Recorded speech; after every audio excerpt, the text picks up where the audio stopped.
साथियों नमस्ते। प्रकृति किसे देती है अलौकिक शक्ति? कई बार हमारे मन में भी यह ख्याल आता है कि सबको क्यों नहीं मिलता यह अलौकिक शक्ति। प्रकृति जब भी किसी को अपनी शक्ति प्रदान करती है तो उससे पहले उसे अच्छी तरह झकझोर कर परीक्षा भी ले लेती है। परंतु प्रकृति किसी को क्यों दे यह अलौकिक शक्ति? यह तो उसकी अपनी अलौकिक शक्ति है, उसकी क्षमता है। भला वो किसी साधारण इंसान को क्यों यह अलौकिक शक्ति दे? क्योंकि इस अलौकिक शक्ति के व्यवहार से, प्रयोग से वो साधारण व्यक्ति तो उसका दुरुपयोग भी कर सकता है। हाँ साथियों, यह भी एक प्रश्न उठता है। असल में प्रकृति उनको ही अलौकिक शक्ति देती है जिसमें कुछ विशेषता होती है। इसके लिए प्रकृति उसे बहुत लंबे समय तक ऑब्जर्व करती है, निहारती है, टटोलती है और उसके बाद यह शक्ति उसे प्रदान करती है।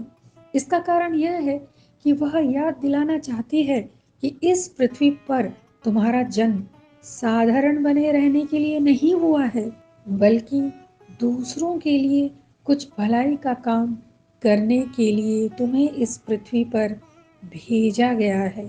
हो सकता है तुम भूल गए हो, परंतु यह जो प्रकृति है यह हमेशा याद दिलाती रहती है। यह उस व्यक्ति के इर्द गिर्द हमेशा घूमती रहती है और उसे अच्छी तरह से निहारती है, देखती है। अतः प्रकृति उसे याद दिलाती है कि तुम्हें भलाई के कर्म को फलीभूत करना होगा।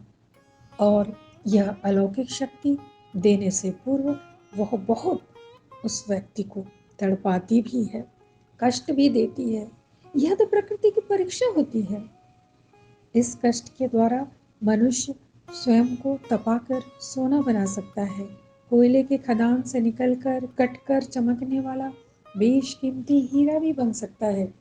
प्रकृति ऐसे मनुष्य को दूसरों के दुखों का अनुभव करवाने के लिए उसे भी अभाव में डालती है, रिश्तेदारों से अलगाव करवाती है, हर प्रयास को असफलता में बदल देती है, ताकि जब कोई उसके समक्ष मदद मांगने आए तो वह अपने अनुभव के आधार पर उसकी मदद कर सके।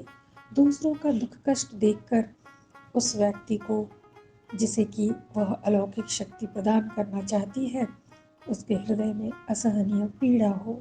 माना जाता है जब आज्ञा चक्र खुल जाता है तब वह दूसरों का दुख हजारों मील दूर रहकर भी महसूस करने लगता है, जैसे कि उसके साथ ही यह तकलीफ घट रही हो, यह घटना घट रही हो, यह दुखदायी परिस्थिति उसके साथ ही बीत रही हो। किसी अनजान व्यक्ति के तकलीफ को भी जानकर उसके लिए उसका हृदय कचोटता रहता है। प्रकृति ऐसे व्यक्ति को शानदार बनाना चाहती है, क्योंकि मानव का वास्तविक कर्म है यही, मानव का वास्तविक धर्म भी है यही, परोपकारिता। प्रकृति उसे यह अलौकिक शक्ति प्रदान करके एक अनमोल तोहफा भेंट करती है। साथियों, आज का विषय कि अलौकिक शक्ति प्रकृति किसे देना पसंद करती है और किसे देती है, क्यों देती है। इसके विषय में मैंने जो कुछ भी बताया, यदि आप लोगों को अच्छा लगा है तो कृपया मेरे चैनल को लाइक, शेयर और सब्सक्राइब करें। आप सब खुश रहिए। नमस्ते।